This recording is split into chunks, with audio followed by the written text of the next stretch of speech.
Olá, senhores. Nos situando aqui nas nossas aulas, essa é a segunda videoaula da unidade 4. Dúvidas, vocês já sabem, devem ser postadas no fórum de discussão dessa unidade. Lembrem-se da importância de terem em mãos papel, lápis e caneta, a fim de que façam as devidas anotações.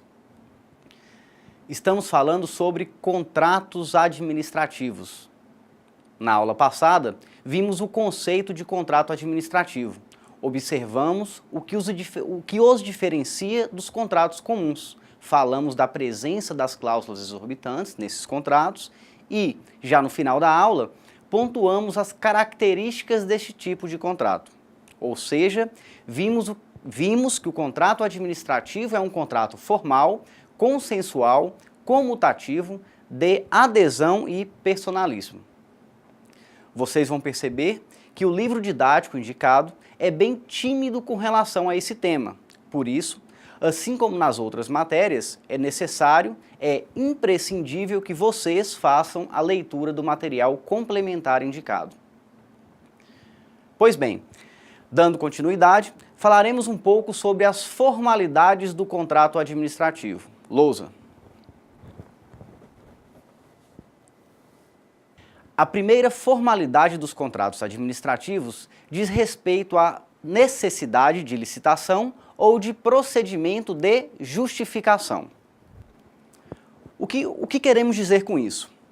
Todo contrato administrativo deve ser precedido de uma licitação ou de um procedimento que chamamos de procedimento de justificação. Prestem atenção, dissemos que, como regra, a administração pública, para contratar bens e serviços, deve licitar. Terminada a licitação, teremos o vencedor, que será o sujeito que irá contratar, que irá celebrar o contrato administrativo com a administração pública.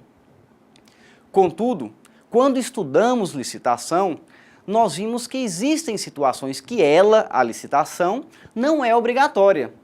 São os casos de dispensa e inexigibilidade.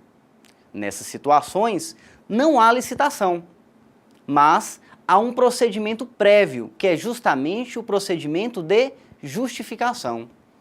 Logo, todo contrato administrativo tem a formalidade de ser precedido por uma licitação, nos casos em que ela é obrigatória, ou por um procedimento de justificação, nos casos em que a licitação não é obrigatória.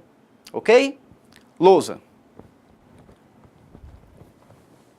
A próxima formalidade de um contrato administrativo diz respeito à forma escrita.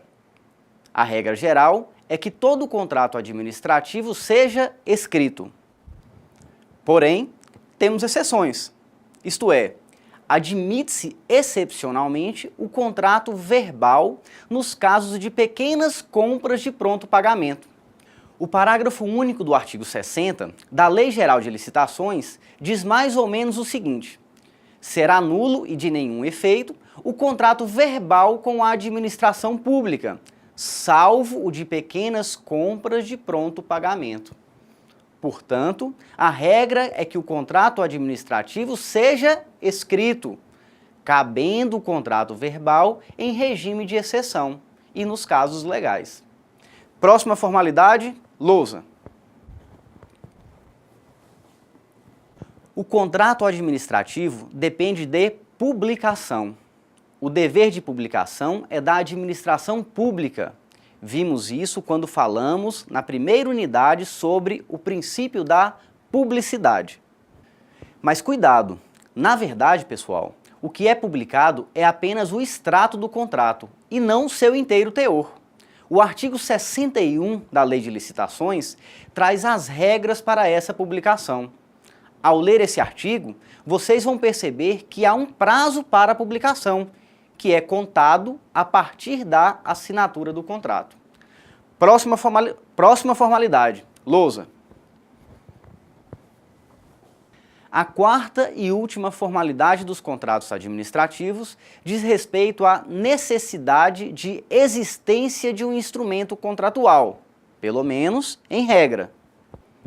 É preciso que haja um documento que disponha todas as regras, os detalhes sobre a contratação. O instrumento de contrato é este documento que descreve de maneira pormenorizada os detalhes da contratação. O instrumento contratual será obrigatório nos contratos de valores mais elevados. Há casos em que esse instrumento é dispensado. O contrato administrativo, portanto, possui essas 4 formalidades que acabamos de analisar. Prosseguindo, vamos fazer algumas observações sobre a duração dos contratos administrativos. Venham comigo à lousa. Quanto à duração, quanto ao prazo de validade de um contrato administrativo, temos que observar, em primeiro lugar, o seguinte: não há contrato administrativo por prazo indeterminado, ou seja, todo contrato administrativo deve ser por prazo determinado. Bom, se o contrato administrativo deve ter prazo, qual é a pergunta que devemos fazer? Ora, se deve ter um prazo, qual é o prazo desses contratos? E aqui, como quase tudo no direito, temos a regra e temos as exceções. Vamos nos ater à regra e citar algumas exceções.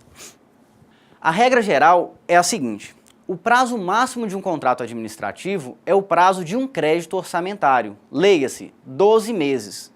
Assim, a regra é que o limite máximo de um contrato administrativo é de 1 ano. Excepcionalmente, é possível que o contrato tenha prazo maior, desde que o seu objeto esteja previsto no Plano Plurianual. O PPA, Plano Plurianual, é uma lei orçamentária, cuja validade é de 4 anos.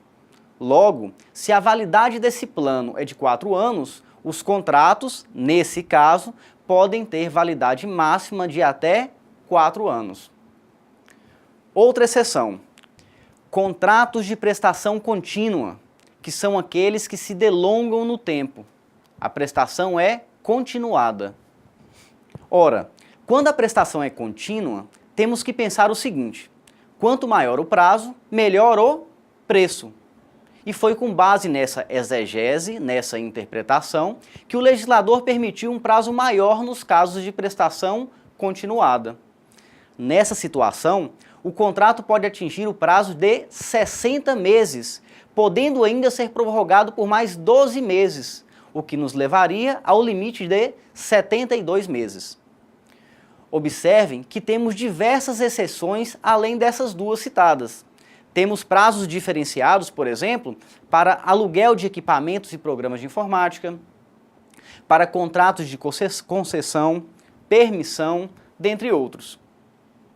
Como nosso objetivo não é esgotar o conteúdo, vamos apenas nos limitar a dizer a regra e citar algumas exceções.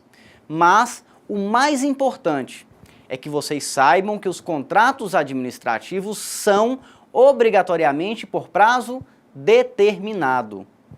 Não se admite contrato administrativo por prazo indeterminado, ok? Bom, pessoal, analisada a questão do prazo, vamos dar continuidade. O tempo está apertado e, como diz o ditado popular, o tempo urge, a Sapucaí é grande. Pois bem, até o momento falamos sobre algumas formalidades dos contratos administrativos e fizemos algumas considerações quanto à sua duração. O nosso objetivo com esse tema é apenas apresentar algumas características gerais dos contratos administrativos. O capítulo 5 do livro didático fala um pouco sobre alguns contratos administrativos específicos, que é bom que vocês saibam da existência desses tipos de contrato. Contudo, não vamos analisar essas espécies de contratos detalhadamente. Vamos à lousa. O livro didático fala um pouco sobre os contratos de concessão, que são contratos administrativos. Traz até algumas espécies de contratos de concessão, como a concessão de serviço público, concessão de obra pública, dentre outros. O material didático traz ainda os contratos de gestão. Falamos sobre esse contrato de gestão quando estudamos as autarquias, mais precisamente, quando falamos de agências executivas. A autarquia, quando celebra contrato de gestão com o ente que a criou, ganha o status de agência executiva. Esse contrato de gestão, como falamos, garante à autarquia uma maior autonomia gerencial, orçamentária e financeira. Temos ainda os convênios administrativos, que nada mais são do que acordos firmados por entidades públicas de qualquer espécie ou entre organizações públicas e organizações particulares, sempre com o objetivo de realizar interesses comuns. E, por fim, há ainda os consórcios públicos, previstos na Lei 11.107 de 2005. Esses consórcios são formados por entes federativos, União, Estados, Distrito Federal e ou municípios, e possuem o objetivo de fazer a gestão associada de serviços públicos.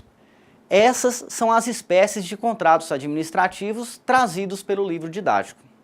Passamos por eles de maneira bem rápida, mas é necessário que vocês, alunos, façam em casa a leitura desses tópicos. Ok? Continuando. Olha, pessoal, tudo que nasce um dia morre. Estudamos o que é um contrato administrativo, suas formalidades, características, o que vem antes de um contrato administrativo e, a partir de agora, veremos o outro lado da moeda. Vimos a criação, a celebração do contrato e agora falaremos um pouco sobre a extinção do contrato administrativo, de forma bem rápida. O contrato administrativo pode ser extinto de 4 maneiras diferentes. Lousa. Vamos analisar as 2 primeiras formas de extinção de um contrato administrativo: a conclusão do seu objeto e o advento do seu termo contratual. Aqui é bem simples, não tem segredos. Primeiro, o contrato será extinto pela conclusão do seu objeto. O município de Montes Claros contrata uma empresa para a construção de um hospital. Construído o hospital, o contrato finaliza. O objeto foi concluído. Assim, o contrato é extinto pela conclusão do objeto contratual. Segundo, advento do termo contratual. Eu contratei uma empresa de segurança por 12 meses. Acabou o prazo, o contrato finaliza. Terceira forma de extinguir um contrato administrativo, lousa. É possível que o contrato administrativo seja rescindido.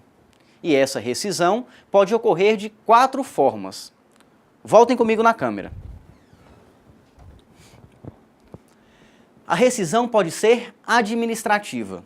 São os casos em que a administração pública rescinde unilateralmente o contrato.